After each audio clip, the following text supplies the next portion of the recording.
ஓம் நம சிவாய். வேற்றாகி விண்ணாகி நின்றாய் போற்றி, ஓதாத சத்தத்து ஒளியே போற்றி, காற்றாகி எங்கும் கலந்தாய் போற்றி, நாள் வேதமெங்கும் ஆனாய் போற்றி, காவாய் கழகத்தரளே போற்றி, கைலை மலையானே போற்றி போற்றி. வணக்கம். உங்கள் சாமி உதயானந்தகிரி வெள்ளிங்கிரி மலையிலேருந்து உங்களோட பேசுகிறோம். கோரக்க சித்தருடைய ஆசிரமம் வெள்ளிங்கிரி மலையில் இருக்குது. இந்த இடத்துலேருந்து தான் பேசிகிட்டு இருக்கோம்.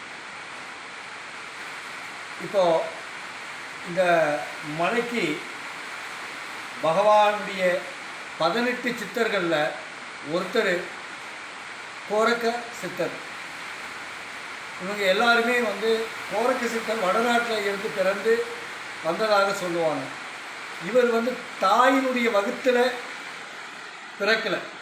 சில சித்தர்கள், இவருடைய குருநாதர் மச்சேந்திரர் என்பவர் கூட தன்னுடைய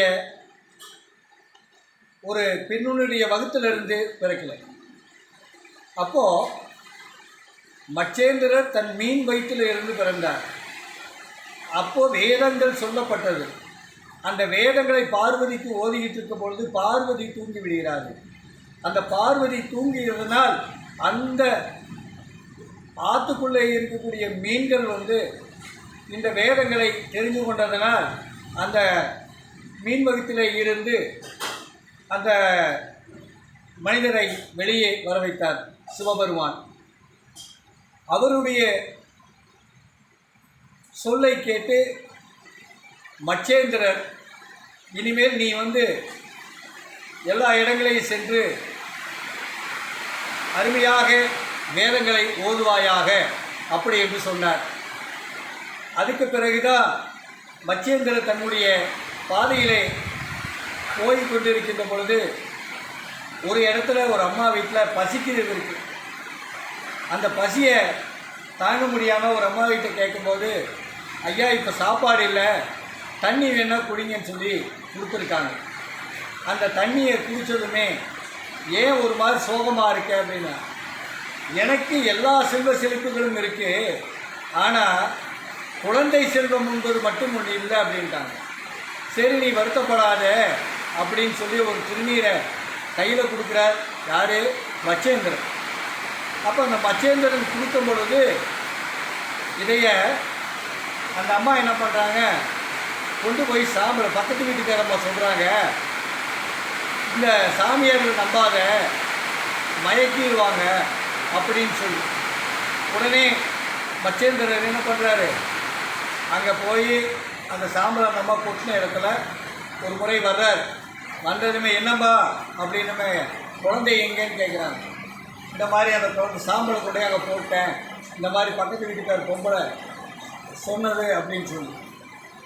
அப்படியா அப்படின்னு நேரடியாக அங்கே போகிறாங்க. அந்த இடத்துல சாம்பலை பார்க்குறாரு. பார்த்ததுமே அங்கே கோரை பில்கள் அதிகமாக முளைச்சிருந்து அந்த சாம்பலில் இருந்து கோரக்கா எருந்து வா அப்படின்னு இருக்கார். அதான் கோரை பில்களில் இருந்து ஒரு சாம்பலில் இருந்து எழுந்து வா என்று சொன்னதும் மகாபுருஷராகி என்ற கோரக்க பெருமாள் வெளியே எழுந்திரிச்சு வர்றார். எத்தனை வயசில்?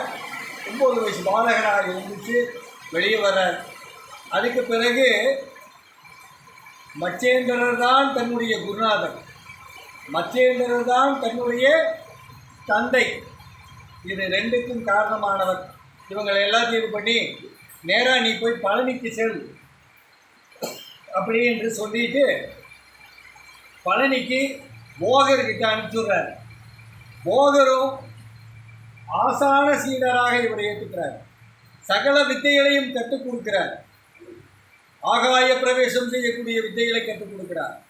ரசவாதம் செய்யக்கூடிய வித்தைகளை கற்றுக் கொடுக்கிறார். வான சாஸ்திரங்களை சொல்லி கற்றுக் கொடுக்கின்றார். அது மட்டும் இல்லை, இந்த கலியுகத்தில் என்னென்ன நடக்கும் அப்படிங்கிறதையும் கற்றுக் கொடுத்துருக்கிறார். அந்த ஞானத்தை அறியக்கூடிய தன்மை அத்தனையும் இந்த கோரக்க பெருமாளுக்கு.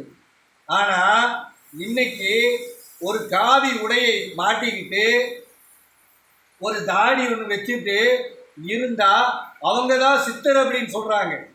சரியா? இவங்கெல்லாம் சித்தர். ஏன் அப்படின்னு கேட்டால் இவங்க வாழ்ந்த காலங்கள் 850 வருஷத்துக்கு மேலே வாழ்கிறாங்க.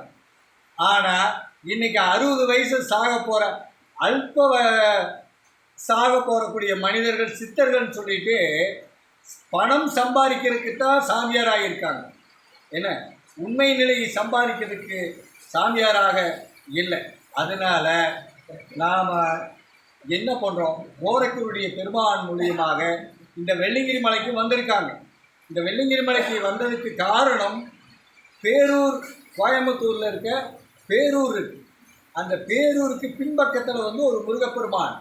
அந்த முருகப்பெருமானை அந்த கோரக்கர் தான் ஸ்தாபனம் செய்தார்.